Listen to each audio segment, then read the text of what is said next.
I'm going in to speak to Vladimir Putin because there'll be some land swapping going on. I know that through Russia and through conversations with everybody to the good, for the good of Ukraine. Also, some bad stuff for both.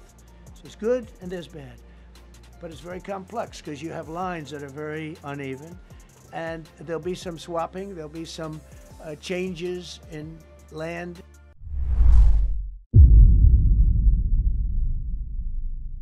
On l'avait dit, on l'avait déjà expliqué, mais pour les auditeurs, il faut bien qu'ils aient ça en tête. Le problème majeur, vous savez bien, de Trump, c'est la Chine. Par contre, avec les Russes, depuis le début, ce qu'il dit, c'est que son prédécesseur a commis une erreur fatale en poussant Poutine vers les Chinois et qu'il faut le récupérer. Dans l'intérêt général, et surtout dans le cas d'un conflit avec la Chine, il faut absolument récupérer Poutine. Donc, il est prêt à lâcher à Poutine beaucoup plus qu'aux autres, et Poutine le sait. Donc Poutine, lui, il sait qu'il est en position pas si défavorable que ça, si vous voulez. Lui, qu'est-ce qu'il voit? Il sait que le président américain a besoin de lui, a besoin que Poutine accepte un certain nombre de choses pour se sécuriser dans son conflit avec la Chine. Et ça ne déplaît pas à Poutine, parce que Poutine a peur de la Chine. Ça, on ne le dit pas assez en Occident, hein, mais Poutine a peur de la Chine. Quand vous voyez l'arrivée, on en a parlé d'ailleurs dans une autre émission, quand on voit l'arrivée des Chinois en masse en Sibérie, hein, quand on voit qu'à Vladivostok, ils deviennent une bonne partie de la population et qui s'installent. Ce n'est pas uniquement des migrants temporaires, hein, des travailleurs saisonniers, hein, comme on dit chez nous. Non, non. Là, c'est des gens qui viennent, ils se marient, ils s'installent. Bon. Et peu à peu, la Sibérie devient chinoise, avec toutes les conséquences que ça pourra avoir. Donc ça panique Poutine. Bon. Le fait de dépendre au niveau des énergies, le fait de dépendre uniquement de l'Asie, ça ne lui plaît pas non plus.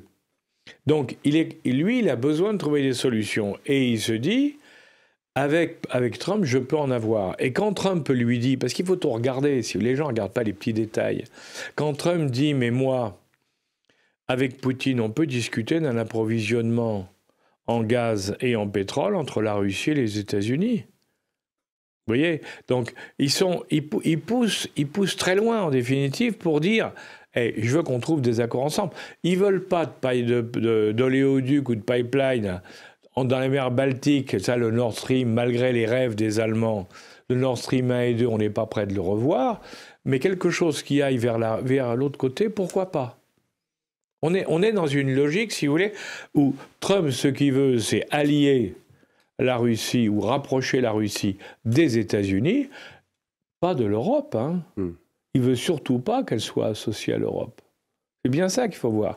Alors l'autre, comme il le sait, il en profite avec trois choses. Il lui dit, moi je ne peux évoluer vers vous, je ne peux aller vers vous, quand il y a plusieurs conditions. Une ligne de front, enfin la frontière, si je peux dire, pour la partie du Donbass qui me paraisse satisfaisante, on le sait. Hein, l'idéal pour Poutine, c'est d'arriver à la frontière des 4 provinces, bon, sans oublier la Crimée, on oublie la Crimée, et pour les 4 autres provinces. Il a fait une croix sur Odessa, mais le reste, il le veut. Après le dégel, on va avoir des temps favorables, où là, les Russes peuvent déployer leur armée de manière beaucoup plus efficace que les Ukrainiens qui souffrent d'un manque de moyens et d'un manque d'hommes. Surtout, ils souffrent énormément d'un manque d'hommes. Donc, sur le plan purement militaire, Poutine a toutes les cartes en main pour continuer à avancer doucement. Objectif, faire reconnaître la ligne des provinces, la limite des provinces, comme ligne de partage entre les deux parties. Sur le plan de la mer Noire, Poutine s'est fait, s'il y a un endroit où les Russes ont perdu, c'est bien dans la guerre maritime, hein, grâce aux drones maritimes inspirés par les Anglais, utilisés par les Ukrainiens. Bon. Dans la mer Noire, Poutine a souffert et donc la paix en mer Noire lui rend service parce que ça permet de revenir à un niveau normal. Et d'autre part, le blocus des cargos qui, pour le compte de l'Ukraine, est obligé de longer la côte jusqu'au détroit du Bosphore pour sortir de la mer Noire, et pour lui, de traverser toute la mer Noire avec les chargements faits à Mariupol ou ailleurs, dans le nord de l'Ukraine, dans la partie de l'Ukraine conquise, les chargements de blé et autres qui partent, il fallait qu'ils passent de l'autre côté, en face d'Odessa, qui était tenu par les Ukrainiens, pour eux aussi aller au Bosphore. Donc la paix rend service à tout le monde, parce que, ça protège la flotte russe, mais surtout, ça permet aux cargos de circuler sans problème. Avec le problème de mines, mais ça, c'est un autre problème que les gens vont arranger peu à peu. Donc, l'accord qu'il a signé tout de suite en disant la mer Noire, ça me va, c'est bon. Troisième volet, dans l'opération Poutine, c'est les sanctions. Évidemment, Poutine veut qu'on lève les sanctions. Trump, il lâchera les sanctions s'il est sûr que l'autre, il le tient, c'est clair. Donc là-dessus, on va avoir un donnant-donnant. Je pense qu'on va assister, c'est sur cette partie-là qu'on devrait assister à non pas la levée totale des sanctions en un jour, mais en plusieurs étapes. Bon. Et bien entendu, alors le problème des sanctions, c'est que les Américains peuvent les lever, mais les Européens, qu'est-ce qu'ils vont faire ? Bien sûr, aujourd'hui, tous les grands pays européens, dont le nôtre, disent on ne lèvera pas les sanctions, la Russie a agressé et tout ça. Mais si les Américains lèvent les sanctions, je me demande combien de temps tiendront les pays européens à dire on les maintient. Je pense qu'ils lâcheront sur un certain nombre de choses. Donc, tout ça, il faut du temps. Et alors, j'ajoute, et c'est le dernier volet, mais ce n'est pas le moins important. Trump a besoin de la Russie au Moyen-Orient, parce que la Russie est influente dans certains pays du Moyen-Orient. Trump a besoin de la Russie, donc, sur le bassin méditerranéen, parce que, Trump a besoin de se mettre d'accord avec les Russes sur un certain nombre de règles internationales pour l'évolution de la mer. Donc, si vous voulez, à côté de la partie purement ukrainienne, il y a plein d'autres négociations en cours.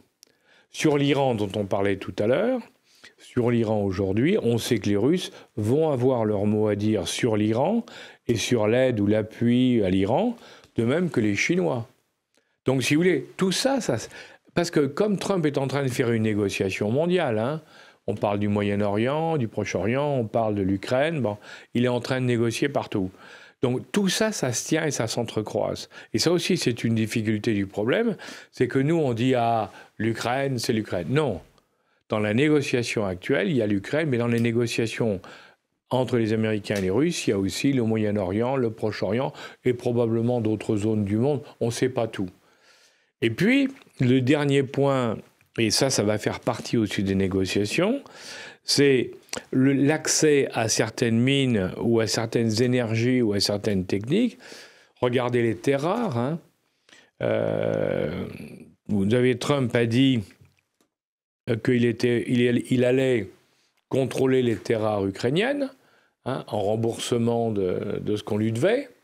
Bon, c'est pas idiot.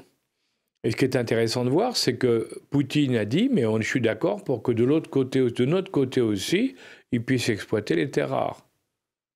Vous voyez ? Ça aussi, on ne l'a pas noté, mais Poutine l'a dit. C'est-à-dire du côté des nouvelles terres russes, les Américains pourraient exploiter aussi. C'est-à-dire qu'ils ont une technologie. Ah oui, mais ils ont une technologie de pointe qu'ont peut-être pas les Russes d'ailleurs. Mais oui, mais c'est pour ça, si vous voulez. Donc, c'est des négociations très pointues où il y a quantité de facteurs qui se mélangent. Alors, c'est vouloir résumer ça, si vous voulez, à une simple négociation de paix sur la ligne de front entre deux candidats, deux ennemis plus ou moins exténués, c'est complètement ridicule.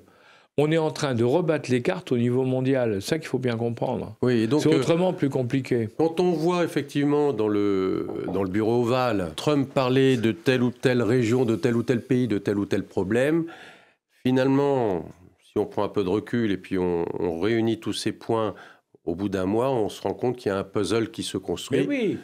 Ils ont étudié leur coup. La politique, la stratégie américaine. Oui, exactement. Ils ont étudié depuis des années, depuis qu'il a perdu le pouvoir, il a réfléchi avec son équipe pourquoi ils avaient perdu le pouvoir, comment ça s'était fait, pourquoi pendant qu'il était au pouvoir, il n'a pas pu imposer ses idées, ça il ne faut pas l'oublier, hein, parce que l'administration américaine, qui était plutôt démocrate, a tout fait pour l'empêcher de mener à bien ses objectifs, et il est arrivé en ayant tout préparé pour la suite. On le voit très bien maintenant.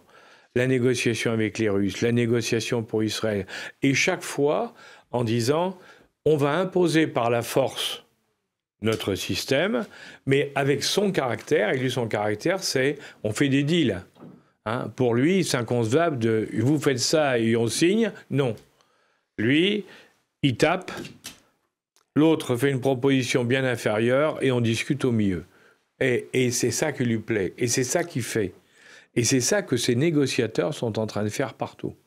Donc c'est très intéressant parce que ça change toutes les règles. Alors évidemment, ça change toutes les règles de négociation des accords internationaux tels qu'on les faisait avant. Ça change tout. On est dans un autre monde, et un monde, attention, qui est bilatéral. La mondialisation est morte. Ça, il faut bien avoir ça en tête. C'est fini. On va faire un petit retour en arrière et on va reparler des accords de Yalta de l'époque de la Seconde Guerre mondiale, où finalement c'était tout aussi peu respectueux des États, des peuples et des nations, où les patrons, à l'époque Staline et Roosevelt, et Churchill, et Roosevelt, et trois. Et où finalement, pendant ces accords de Yalta, eh ben, les Américains et les Russes et les Soviétiques se sont partagés le monde, en tout cas l'Europe. Oui. Et les peuples, les populations, les nations n'ont rien eu à dire. Alors, on peut peut-être reparler un peu de ce qu'était Yalta et de faire le parallèle avec ce que nous vivons aujourd'hui. Mais je crois, alors, oui, justement, mais moi je vais même remonter plus loin. Ah. Parce qu'on dit aujourd'hui, nous disons d'ailleurs nous aussi, hein, on dit que nous sommes en train de vivre une fracture, un changement, un total, que l'Occident a dominé le monde depuis la découverte de l'Amérique par Colomb en 1490, hein, et depuis, on dit, on dominait le monde et maintenant c'est fini, c'est en train de changer. On va y revenir parce qu'entre-temps, il y a eu des choses comme Yalta. Mais déjà à l'époque, au traité de Tordesillas, hein, donc en 1490, vous avez eu les Espagnols et les Portugais qui sont froidement séparés le monde en disant « Toi, le Portugal, tu as l'Inde, l'océan Indien, l'Afrique, l'océan Indien en allant vers l'Inde, et l'autre, tu as l'Atlantique, et puis tu iras vers la Chine. » Donc ils sont froidement, ces deux grandes puissances de l'époque, on dit « Ben voilà, le monde, on n'a rien à foutre des pensées des uns ou des autres, nous, voilà, c'est nous. » Yalta, c'est exactement la même chose, mais au niveau européen. Les Américains, très puissants, hein, évidemment, disent, nous, on va envahir, parce que c'est ça, hein, on va envahir l'Europe. Bon, mais il y a Staline qui est là-haut et qui dit, mais moi, avec le communisme, je veux aussi envahir. En définitive, c'est le libéralisme américain et le communisme russe, qui disent tous les deux, on va envahir l'Europe. Parce que les Européens ne comptent pas. Hein, on va envahir l'Europe. Alors, il y a Churchill qui est là, mais Churchill, c'est les Anglais. Les Anglais ont toujours été des fidèles et loyaux alliés des Américains. Et puis, ils ne sont pas des continentaux. Hein. Ce n'est pas l'Europe continentale, c'est une île. Hein. Et donc, ils vont se partager l'Europe. Et en plus d'une manière invraisemblable, enfin terrible, puisque on va dire, ça on le sait maintenant, hein, Roosevelt et Staline se mettent d'accord en disant, bon, la ligne de séparation, la ligne de trêve, je dirais, ou d'organisation, se fera là où nos troupes auront avancé. Ce qui fait que, quand il va y avoir la guerre contre l'Allemagne, les Russes vont essayer par tous les moyens de descendre le plus vite possible vers Berlin pour occuper du terrain, et les Anglais et les Américains aussi d'ailleurs, ils vont essayer de remonter le plus vite possible. Mais le problème, c'est que l'armée russe est beaucoup plus nombreuse que l'armée américaine et les armées occidentales, et quand on va arriver au moment du cessez-le-feu et donc de l'application des accords de Yalta, vous avez tous les pays du nord de l'Europe qui auront été abandonnés par les Américains au profit des Russes, en se préoccupant absolument pas des conséquences sur les populations. L'Ukraine, dont tout le monde parle aujourd'hui, l'Ukraine, elle s'est trouvée russe, hein, tout de suite, totalement russe. soviétique. Alors, elle avait été quand... Après, en 1918, après le traité de Versailles, puisque l'Ukraine actuelle a été faite d'un morceau de la Pologne qui avait été battu dans la guerre 14-18, d'un morceau de l'Empire austro-hongrois qui avait été battu, et de la partie russe, qui était déjà russe, qui allait jusqu'au Dniepr, de l'Ukraine. Donc c'est ça, l'Ukraine moderne s'est fait là. Mais à l'époque, les négociateurs du traité de Versailles se sont pas préoccupés de savoir si les populations polonaises et les populations austro-hongroises qui étaient en Ukraine allaient être heureuses de se retrouver sous régime communiste et découvrir les joies des kolkhozes avec la famine qui a suivi et tout ça. Donc, on voit bien que dans ces grandes négociations stratégiques internationales, l'individu compte peu, et il faut bien le dire, les pays comptent peu aussi. Hein. On vient de faire le parallèle en se disant, mais... Parce qu'on est en train de se dire, là, l'Europe compte pas du tout dans la négo avec l'Ukraine. Mais depuis 45, mais ça a toujours été comme ça. L'Europe ne compte plus depuis plus d'un siècle, alors, finalement. Et c'est même plus grave que ça, si vous voulez. Parce qu'il faut... Moi, je vous disais tout à l'heure, je me souviens de... Moi, ce qui m'avait frappé à l'époque, parce que je l'ai vécu, hein, j'étais tout jeune, mais ça, je n'ai pas oublié les images et tout. Il y a même un reporter de Paris Match qui a laissé la peau. Je me souviens très bien de la révolte hongroise en 1956. Bon, ça faisait donc maintenant 11 ans que les malheureux Hongrois, qui ne le voulaient pas, hein, étaient sous le joug soviétique, bon, et ils se sont rebellés. Hein, le premier ministre les étudiants, les universitaires. Alors, les étudiants ont commencé à faire une révolte, et puis derrière, le Premier ministre Imre Nagy a appuyé la révolte. Le chef militaire, qui s'appelait Pálmaleter, si ma mémoire est bonne, a aussi appuyé la révolte. Bref, la Hongrie s'est rebellée en disant « il y en a marre des soviétiques ». Bon. Ce que j'ai découvert après, c'est que les Américains avaient infiltré des agents américains, c'est raconté dans tous les bouquins sur la CIA, hein, ils avaient infiltré des agents américains qui ont organisé la révolte étudiante. Un peu comme Madame Muland a organisé la place Maïdan en Ukraine. Hein. Ils ont organisé la révolte, mais le problème, c'est qu'ils pensaient que la Hongrie allait basculer dans une neutralité ou autre. Ça ne s'est pas passé comme ça. Et les Américains, ils ont laissé tomber complètement les étudiants et les dirigeants politiques qui avaient eu le malheur de leur faire confiance et de lancer la révolution contre les Russes. La grande stratégie politique, elle n'a pas de sentiment, elle n'a pas de morale. Donc quand les gens critiquent aujourd'hui le président actuel pour sa brutalité, les autres, ils ont été aussi brutaux, mais discret. Or, c'est vrai, quand on voit l'histoire de Yalta, quand on voit ce qui s'est passé après et tout, il y a normalement ces accords, les conséquences, personne n'en parlait, on s'arrangeait pour... C'était bien, on avait signé un accord, c'était un merveilleux... On s'entendait bien, la paix allait régner. Eh oui, mais à quel prix? Et d'ailleurs, les Américains, pour respecter les accords de Yalta, ont laissé tomber les résistants des pays d'Europe de l'Est, qui étaient financés par les Américains pendant la Seconde, et ils les ont abandonnés à leur triste sort. Ah bien absolument, ils ont laissé les gens. Après la guerre, quand les gens se sont réveillés en voyant qu'ils étaient sous contrôle soviétique, ça ne s'est pas passé facilement. Hein. Il y a un certain nombre de pays dans lesquels il y a des gens qui se sont battus. Bon, et ces gens-là, on les a aidés un certain temps, puis on les a laissés tomber. Hein. Mais d'un autre côté aussi, on a quand même essayé de... Alors qu'on avait agréé la cession, le don de ces pays à l'Union soviétique, derrière, on a fait des opérations pour essayer de déstabiliser ces pays-là. Donc, en plus, c'est quand même incroyable. D'un côté, on avait donné ces pays froidement, on les avait abandonnés, et d'un autre côté, après, on a quand même essayé de déstabiliser les pays. Moi, je me souviens, les Français, on a fait une opération très connu qui s'appelle Minos, qui a été un échec total, où on parachutait des agents dans les pays de l'Est pour les encourager à faire la révolution. Bon, échec total, mais pour montrer qu'il y avait eu... C'était pas une incohérence, c'était deux choses différentes. D'un côté, on avait dit on vous donne tout, la vie est belle et autres, mais de l'autre côté, quand même, on essayait de déstabiliser. Donc, c'est ce qu'on retrouve tout le temps. Ça continue. Donc, ça continue.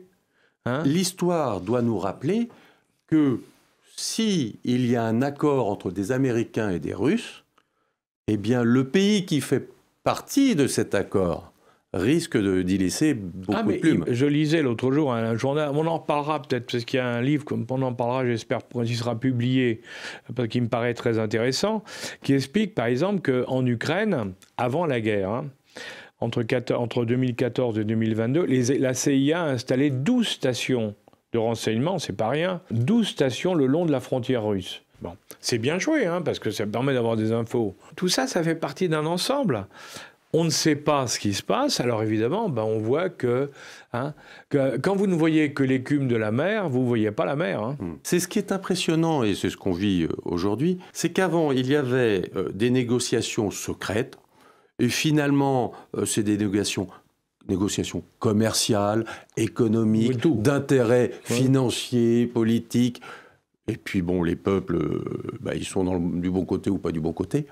Mais aujourd'hui, avec le président Trump en particulier, parce que Poutine n'est pas comme ça, il est très secret. C'est le moins qu'on puisse dire, ouais. Mais le président Trump, il parle à livre ouvert.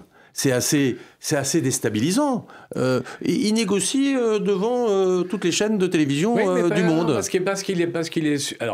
Il est sûr de son bon droit, puisqu'il représente l'État américain, que l'État américain, c'est l'État qui... vous savez, c'est l'État messianique, c'est-à-dire qu'ils pensent que Dieu est avec eux, d'ailleurs, ils le disent.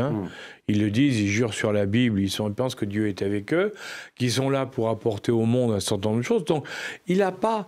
Si vous voulez, il n'a aucun... on l'a bien vu avec Vance, avec son vice-président, qui est un catholique traditionnel très, très dur, et qui dit, mais attendez, c'est nous, on a avec nous la raison, on a la foi, on a la religion, on a tout pour nous. Donc vous avez forcément tort, vous ne pouvez pas avoir raison, puisque c'est nous. C'est nous qui vous le disons. Donc si vous voulez, il y a une... C'est pas de l'empathie, si vous voulez, pour eux, c'est une évidence. Alors, ça donne des résultats incroyables. Effectivement, c'est ces négociations à l'air libre, qui sont, où on peut dire ce qu'on veut. Et vous vous dites, mais attends, où on est là par rapport à...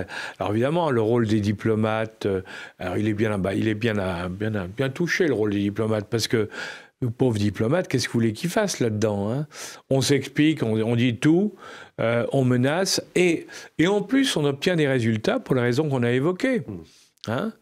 Alors bien sûr, heureusement, il y a quand même des domaines dans lesquels il y a des négociations secrètes.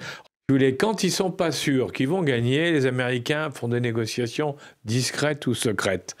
Mais quand ils pensent qu'ils ont toutes les cartes en main, comme on le disait pour ce pauvre Zelensky, on dit à Zelensky, t'es pas d'accord, on coupe les moyens. T'es pas d'accord, on coupe, on va couper le renseignement. T'es pas d'accord, allez, on termine, on te coupe la radio. T'es mort, alors t'as plus rien à dire. Donc il vaut peut-être mieux que tu signes maintenant. Évidemment, ça on peut le dire à tout le monde et cash, parce que de toute manière, on sait que le malheureux, il a aucune chance de s'en sortir. Et d'ailleurs, c'est fascinant de voir que des gens ne comprennent pas cette mécanique et disent, vous en faites pas, camarades, on est là avec vous, on va vous sauver. Mais non. C'est cuit. Il n'y a plus aucune chance. C'est terminé. Vous voyez, c'est ça. Et ça, il faut bien le comprendre, parce que c'est nouveau. Vous n'allez pas vous faire beaucoup d'amis, encore une fois, par rapport au plateau télé en France, où tout le monde est là, on va aider l'Ukraine de façon forte, dynamique. Mais moi, je crois... Non, mais moi, justement, si vous voulez... Quand je vois ça, moi je suis réaliste. Alors vous disiez justement que certains me le reprochent beaucoup, et ils ont raison peut-être. Mais moi je suis réaliste, c'est-à-dire que je dis, et je l'ai dit depuis longtemps, parce que là il faut reconnaître quand même que j'ai toujours dit que ça se terminerait par une négociation sur la ligne de front. J'ai toujours dit, comme je disais une ligne de front, c'est que j'ai dit au pire ça s'arrêtera sur le Dniepr, c'est-à-dire sur la rivière. Donc je n'ai jamais pensé qu'ils arriveraient de l'autre côté jusqu'au bout. J'ai jamais dit qu'ils arriveraient à Kiev. Donc, si vous voulez, moi, je suis bien dans mes bottes, comme disait M. Juppé, parce que ce que j'ai dit se révèle exact. Bon, ça, c'est d'accord. Maintenant, si on me laisse aller sur la numéro 2, si je suis réaliste, c'est que je dis voilà comment ça va se terminer. Après, je me pose la question, une fois que c'est terminé, qu'est-ce que je veux avec l'Ukraine ?